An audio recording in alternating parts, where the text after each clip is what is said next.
I've made some more progress on this boat. I have opened the canvas on the starboard sponson. So we'll take a look at that and see how that canvas was actually wrapped and attached to the sponson. And then I'm going to go ahead and do the same thing to the port sponson. And then we'll proceed with seeing how to get these sponsons off the hull. I've removed all the screws from the inside of the boat that go through the ribs to hold them on, but it seems there's some nails and or screws on the outside that may be holding them as well. So here's the starboard sponson with the canvas opened up. This is interesting because it actually looks like there's one set or piece of wood here and then a separate set here at the bow, and it's the same at the stern. You can see we've got some nails in there. Those are clearly holding that to the hull, and it looks like there's a couple of screws in here as well. In terms of the canvas itself, it was folded up at the top like this, so it's wrapped kind of from the front down and then up the back over the top and then tacked. This end is folded over. That lap is about 1/2 inch, and then it was tacked through and then filled to make the hull fair. You can see the back piece on that canvas right there. And then underneath that is the canvas on the hull itself. So this is now open all the way down the hull. And back here at the stern, we see the same thing. Folded over about 1/2 inch. Notice I've left those tacks in there for now. And again, you can see this is the canvas that's wrapping behind the sponson wood, and then you've got the plain canvas from the hull. You can notice that there's a couple of screws here and some nails that hold this end on, and again, there's a seam here, so I almost think this is a separate piece, but I won't know until I start unscrewing things. And then this is like cedar slats, and I can tell you that this cedar actually still has a beautiful smell to it, even after all these years being wrapped up in this canvas. To work on this, I'm using just a little tack puller, and what I gotta try and find is where the seam, I guess it's right there. If I can get it started to get this upper flap to lift, then I can find the tacks like that one there. And I'm taking them and putting them in a jar. So I did the other side by starting back here at the stern, getting this upper flap raised, and then I came back down the hull working on the lower piece. There's a bunch of tacks and some filler and stuff in this corner. It makes it a little tricky. I can kind of see all the tacks there. So that's one. And see that there's a couple other tacks right here too.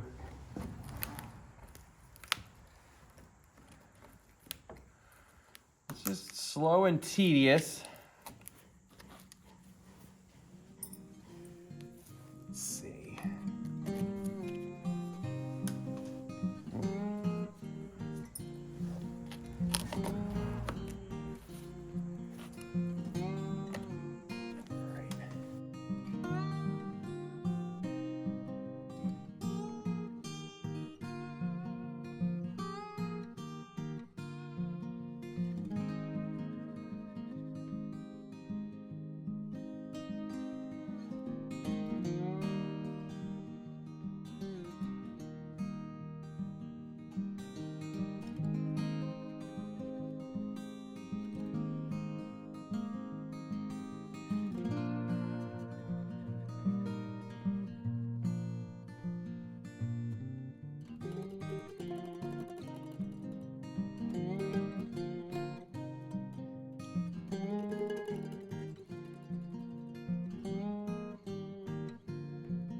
So just like the other side, where it's like it's a separate piece here, and you can see the screws. So my next step is actually going to be to specifically label this as port stern, this as port sponson, the bow pieces, and the other stern piece, all with the side that they go on and where they go. And then I'll see if I can remove those screws and very carefully pry out those nails, because I don't want to damage this wood, but I do want to see if I can get the structure of the sponson separated from the hull. It probably would help if I took off the outwale here. I'm resisting doing that for now, just because I know that this does add structural strength to the shape of the hull. So I kind of want to leave that until the last minute, because I know that I still need to roll this boat over and roll it around to do all the cleaning and everything on the inside.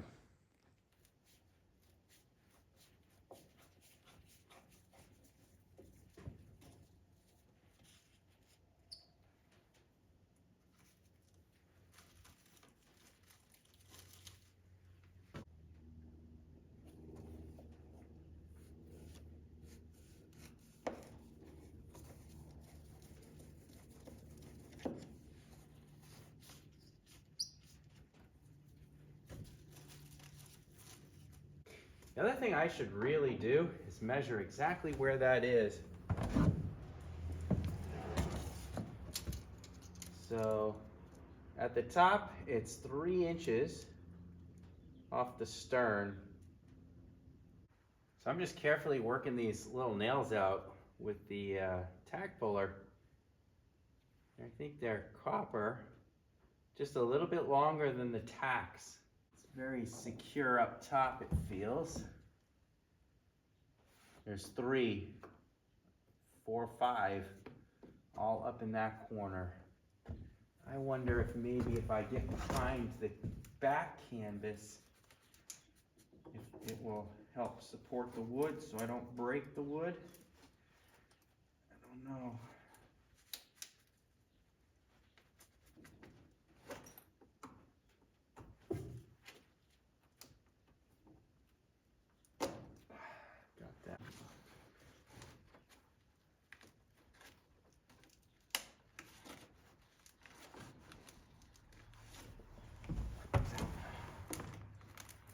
Opened up a gap here on the bottom.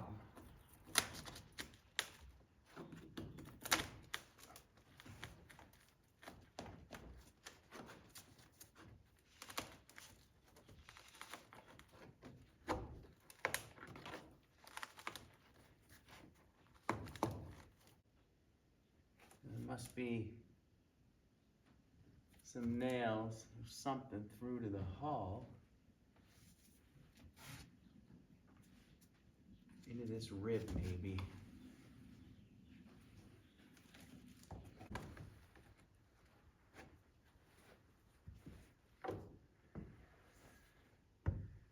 Well, I'm gonna go up to the bow and see if I can work it back a little bit from the other end.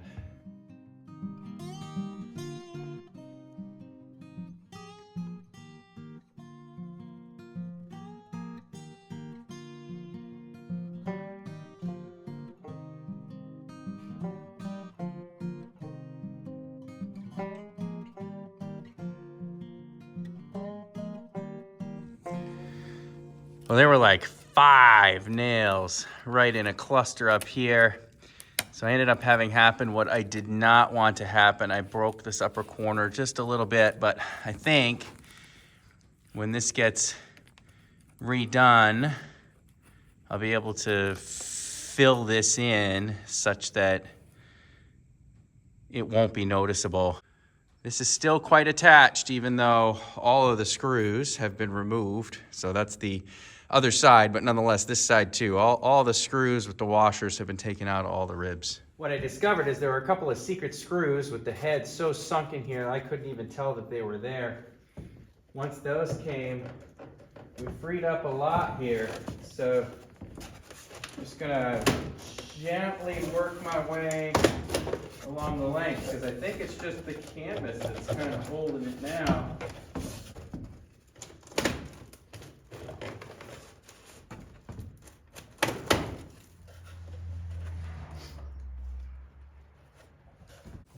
definitely still something kind of holding it right around here, but I don't see any screw heads. Could just be that these nails go through.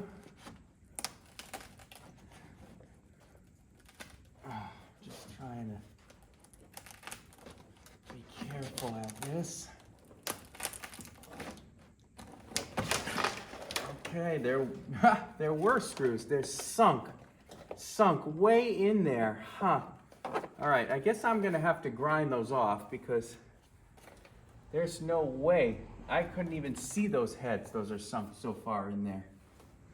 See, there's those screws. I couldn't even see the heads for those. Unfortunately, they ended up pulling out. It does look like this sponson was probably built on the canoe because those nails come through there.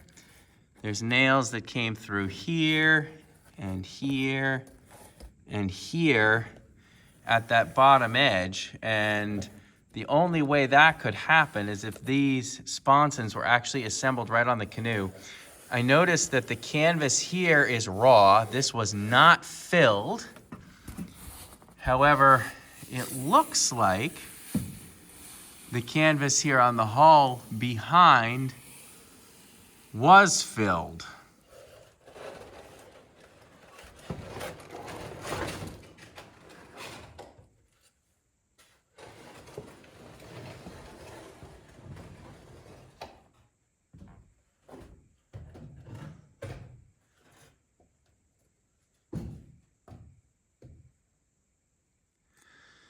So here's the inside of this sponson. You can see these are the screws that I missed.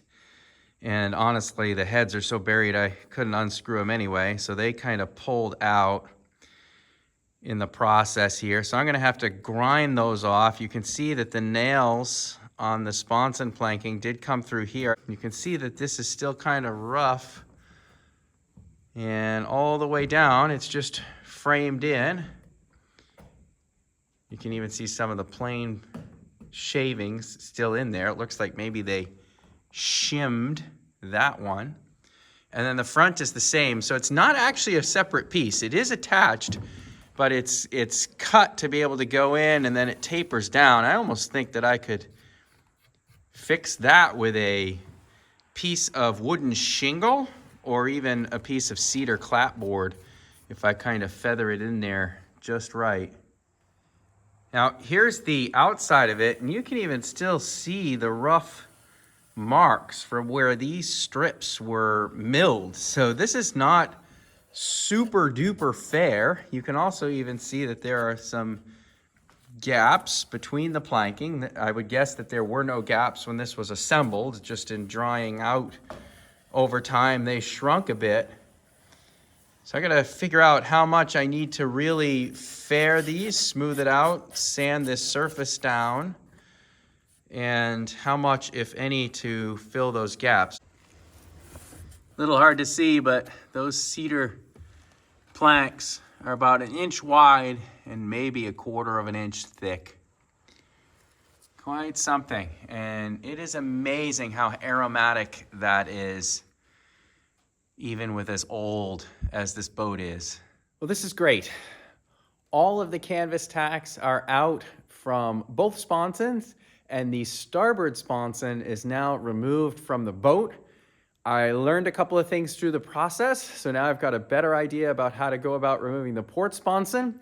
I'm gonna try not to miss any of those screws, but it might be inevitable because the heads are buried in that piece of cedar at the end of the sponson. So they may end up just tearing out, and I might just have to, after all the canvas is off the boat, putting some epoxy into the holes.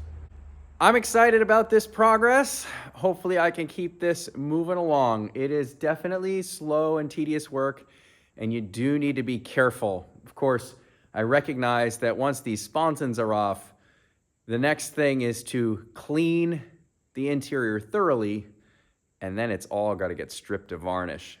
And that's going to be much worse than this.